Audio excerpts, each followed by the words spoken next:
in a wide-ranging interview to coincide with the launch of a film about his life. Kenny Dalglish opens up about the tragedies of Hillsborough and Hazel, but also the joys of football at Liverpool and Blackburn. "I wanted to do it and they wanted to come," Kenny Dalglish says simply on a quiet morning in Liverpool as he remembers how, in April 1989, he led his daughter Kelly and son, Paul, past a vast sea of flowers covering the ground at Anfield and headed up onto the KOP to honor the 96 people who had died that month at Hillsborough. The kids had been at the game and so it was traumatic for them, but it was also an unforgettable experience on the KOP. Dalglish was then the 38-year-old manager of Liverpool. Kelly was 13 and Paul was 12.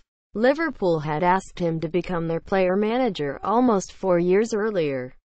On the 30th of May 1985, the day after the Hazel Stadium disaster when 39 people lost their lives at the club's European Cup final against Juventus, Hazel and Hillsborough opened up a compassion and desire in Dalglish to help others that explains why, beyond his sumptuous brilliance as a footballer and the 20 major trophies he inspired Liverpool to win as a player and a manager, he remains so revered on Merseyside. But in his company it is easy to forget the King Kenny mythology and to warm to him as the most human, if complicated, of men. Official review backs Hillsborough law proposals. Read more. A moving and powerful new film. Kenny captures all that Dalglish achieved and endured during his playing career and first managerial stint at Liverpool. It is made even more resonant by the usually reticent Dalglish's willingness to talk relatively openly. The participation of his 4 children and wife, Marina, alongside old family film of them at home, adds to the poignancy. Dalglish admits he never spoke about Hillsborough. So was his decision to take Kelly and Paul onto the KOP a way of sharing some of his turbulent emotions without discussing them. "I'm sure the deed was greater than a million words about it would have been." The 2 kids had gone straight back to school after Hillsborough and it felt important to show them how simplistic but beautiful it was on the KOP. "It was better than me trying to explain things." He smiles wryly. "We took them out of school and we'd be fined if we did that today. But how great was the education for them that day." Paul said he wanted to put his teddies up. "So I took them in on the Friday morning and tied them up before anyone was in." There's a pause as the 66-year-old Dalglish remembers tying the teddy bears, one in Celtic hoops and the other in Liverpool red, to the terraces at an empty Anfield all those years ago. In the film, Paul describes how, on the KOP, he finally broke down and cried in his father's arms. But as Kelly Cates, Dalglish's eldest daughter and an accomplished football broadcaster, suggests, her dad never addressed his own grief. "My only thought was to help somebody else," he says. "If it means you cut yourself out of the deal, that was no problem for me. If somebody else needed you, you helped them." Marina and I were brought up that way. Her mum and dad came down from Glasgow to look after the kids while we were at the funerals. I wouldn't change what I did. Whether or not I've missed out looking after myself doesn't matter. You can handle that. Dalglish is a product of his time, and an example of all that is admirable about working-class families in 20th century Glasgow and Liverpool. But it also means he is hardwired not to speak about his own vulnerabilities. The film ripples with the humor and happy intimacy of family life despite Dalglish being torn apart on the inside and covered in a rash on the outside. He was not easy to live with during those dark days, but the strength of his marriage to Marina seems obvious. Surely they spoke about his feelings after Hillsborough. No, we spoke more about the families and what they were going through. We wouldn't speak about ourselves. Facebook, Twitter, Pinterest. Kenny Dalglish, whose son was on the Hillsborough terraces, and Brian Clough after the abandonment of the Liverpool v Nottingham Forest FA Cup semi-final in April 1989. Photograph Bob Thomas, Getty Images. Yet they remembered their worry that Paul might be one of those crushed and suffocated at Hillsborough. How long did Dalglish fear the worst for Paul? 15 minutes. A wee bit longer than that, he says softly. But I knew he was okay before I made that announcement.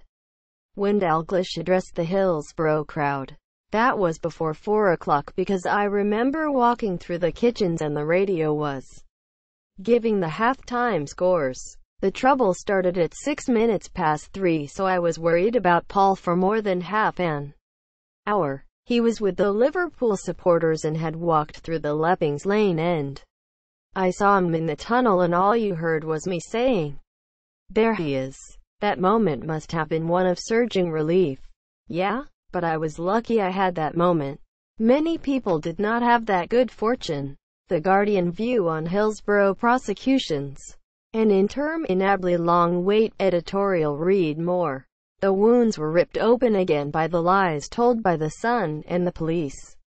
Dalglish emits a bleak, incredulous sound. It was unbelievable. We saw how the Liverpool fans went to help people who were suffering, ripping up advertising boards to use as stretchers, trying to care for them on the ground. How could others have lied? It was unimaginable. He has spoken of his gratitude that many of the families have found, in his word, closure. Now justice has finally been done. Have Dalglish and his family reached their own closure? I don't know what closure would be for us, he says. As long as we're living we will support the families. So we wouldn't have a closure. I wouldn't have a closure. At least the families have been totally exonerated. The families have been punished doubly by losing their loved ones and by spending the rest of their lives trying to get justice and solace. Dalglish's life has also been tarnished by loss and hurt. Yet, as he and the film convey, it has been lit by happiness and glory. Watching Kenny is a reminder of his greatness as a footballer. He played with such skill and intelligence it's hard to think of many better players in the history of British football. The dazzling vision and goals he scored illustrate why George Best insisted Dalglish would always be the first player he picked. For me, Dalglish says, the best footage in the film is the private family footage. That's more important than the football. I've seen the football. I know what happens. Facebook, Twitter, Pinterest. Kenny Dalglish, as Liverpool player-manager, and Ian Rush with the FA Cup after sealing the double by beating Everton 3-1 in May 1986. Photograph. Bob Thomas, Getty Images. It's still a remarkable story of how a Rangers supporter crossed the divide to play for Celtic, where Dalglish believes, "I could not have got a better education in football." Big Jock Stein was an encyclopedia of football, not just facts and figures but of how and where to play. We all loved the ball at Celtic. That education was deepened at Liverpool, and Dalglish recalls the managers he venerated, with Bill Shankly, Bob Paisley and Joe Fagan preceding him in a stately line. His own first managerial task was to lay wreath at Liverpool's Catholic Cathedral for all those who died at Hazel. Before the game, a group of Liverpool supporters had charged at the Juventus fans and, in the horrendous crush as a wall collapsed, most of the victims were Italian. He felt the weight of his role immediately. Aged 34. "No, it was my responsibility. I wanted to do it." Dalglish had also been at Ibrox as a Celtic junior, on the night of a different tragedy when 66 people died in a crush on a stairway as they tried to leave an Old Firm match in 1971. He withstood such adversity, at much personal cost, but the loneliness of management must have been as hard from the start. "No, at the outset it was brilliant. I was well protected." Peter Robinson, Liverpool's chief executive at the time, was the best administrator football has seen. "Old Bob was upstairs if I needed help, and I had Ronnie Moran and Roy Evans in the boot room. It didn't seem lonely at first." Facebook, Twitter, Pinterest. Kenny Dalglish takes on Rangers' John Greig during the 1974 Drybrow Cup final, won by Celtic in a penalty shootout. Photograph. Color Sport. Rex. Shuttershock. Eventually, Hillsborough took its toll and he resigned in February 1991.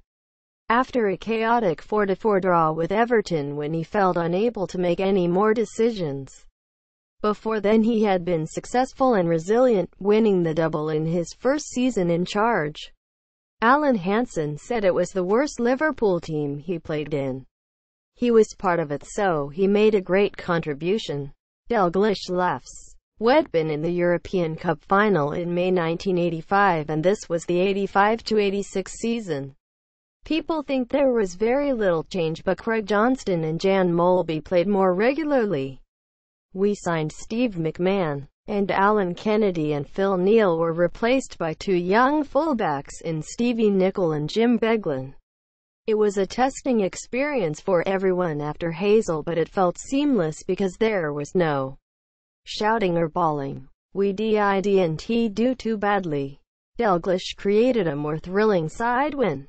After the sale of Ian Rush to Juventus, we signed John Aldridge in the January of 1987, and John Barnes and Peter Beardsley in the summer. I had an idea the chemistry would be good between me, Peter and Aldo, while Barnesy seemed a logical choice to feed goals to Aldo. Then we signed Ray Houghton, who'd played with Aldo at Oxford. I tried my best to put together a team that looked good on paper, but we had to prove it on the pitch, and they were different class. People talk about us beating Nottingham Forest 5-0 as the best, but I've not got a league table of performances. There was a 4-0 game against QPR when they were top of the table. They came to Anfield early on in the season and, Jesus, Barnesy scored a couple of amazing goals. That wasn't bad, but beating Forest 5-0 had to be a great performance. Whether it was the best is open to conjecture. Dalglish smiles as he does when remembering his success in managing Blackburn to the Premier League title in 1994-95. Blackburn was a fairy tale that was romantic. When I was approached to become manager, they were second bottom of what we call the Championship now. I had a few discussions with people there. In the meantime, Tony Parks had been caretaker manager and he took them up to mid-table. I thought, well done, Tony. Dalglish laughs again. Brilliant. That makes it a wee bit easier. I thought I'd have a go on the premise Tony stayed. I also brought in Ray Harford, brilliant feller and a brilliant coach. At the end of the first year we went up through the playoffs, beating Leicester 1-0. We then signed Alan Shearer and were away. Finished fourth, then second, then champions. Facebook, Twitter, Pinterest. Kenny Dalglish with Tony Parks left, and Ray Harford after Blackburn won the title at Anfield in May 1995. Photograph. Sean Botterill, Getty Images. His humor is evident again even when remembering how he lost his father at Blackburn. My dad died on a Saturday. Watching the scores come through, I think we won as well. Dalglish chuckles. It was a good way to go. Does he miss being a manager? It's fantastic working with the players, but the demands now, especially from the media, are intense. It's understandable because when you look at the money being plowed in, you've got to pay some penance for that. Sir Alex Ferguson forgets past feuds to help honor old foe Kenny Dalglish. Andy Hunter. Read more. The bond between players and fans has also diminished. The biggest factor is camera phones. Players aren't allowed to be themselves. As soon as they're out, someone takes a picture. It's changed from when we had the freedom to enjoy ourselves and only the manager gave you a bollocking for drinking. Look at social media now. Someone takes a picture and they might not post it for 4 days or 4 weeks. But when they do post it, people assume it's live. So footballers are frightened of trying to be normal now. They're terrified of fabrication. Is he hopeful that, in the next few years, Liverpool, now under Jurgen Klopp, might win the league for the first time since they lifted their third title under Dalglish in 1990? With their last trophy being the League Cup won during his second tenure in 2012. How long it takes them to win the league again is less important than the fact we have the right guy, without a doubt. He's going to give us the best possible chance to win the title. But this season Manchester City have been fantastic. You want your own team to be successful, but that doesn't mean you turn a blind eye to someone playing such entertaining football. City just hit you from everywhere. But as somebody said the other day, you're not competing against owners now. You're competing against countries. Here's a wee stat for you. When Man City played Liverpool, they had a back five which cost 210 meters. Kyle Walker was suspended. That's another 50 meters. How can a football team, in 3 years, spend so much on a defense? We never even counted the new goalie. I don't know what financial fair play is. Where are the restraints? Dalglish says all this without rancor, just in acknowledgement of how much football has changed. But in his own world, where his beloved Liverpool survived Hazel and Hillsborough under his compassionate watch, Dalglish remains constant and steady. I've been lucky, he says. I played for Celtic and Liverpool with all those great players and managers. But they were very humble and kind. It seemed not a bad idea to follow their lead. Kenny is in cinemas now and available on DVD, Blu-ray and digital download from Monday.